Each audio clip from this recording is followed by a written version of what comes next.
السلام علیکم. پرون یو ډیر عجیبه خبر مې د مخې نه تیر شوی او نن مې بیا د هغې ویډیو وکتله نو افسوس هم راغی او د عبرت مقام هم دی دا چې کم یو د خپل وخت انتهایی طاقتور سړی با اختیاره سړی چې د حکومتونو خلاف به سازشونه کول او هغه ډیر په بېرحمۍ سره د پولیس یو افسر د خپل کور نه د زوی په شکایت سره د سامان وویشتو او روډ ته یې راوغورځو. دا سړی څوک و؟ دا بریګیډیر امتیاز و چې کوم د آی اس آی کې ډیر مرکزي کردار او په 1989 کې د حکومت خلاف چې کوم سازشونو د هغې دا مرکزي کردار او آی جی آی چې جوړوله د پیپلز پارټۍ خلاف نو په هغې کې هم د جنرال حمید ګل سره د مرکزي کردار او د په مختلف انټرویوګانو کې ویلي دي چې څنګه به دوی خلک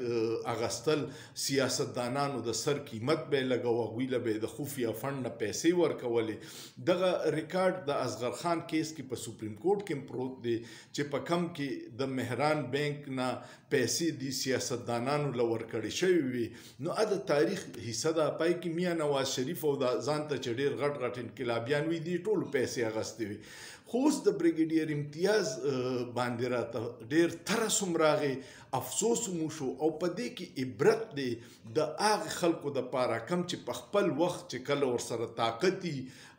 اختیاري نو فرعون یې ځان نه جوړ کړي او هر غیر قانوني کار د آئین او د قانون په چترۍ لاندې کوي. نن هغه بېوسه دی یو د اسلام آباد پولیس یو اهلکار راغلی دی او هغه او د هغه لور ده هغه د کوره بهر کوي دی ورته ډېر وایي چې ما ته نوټس وښایه خو هغه وایي راشئ چوتې کوي او بار ته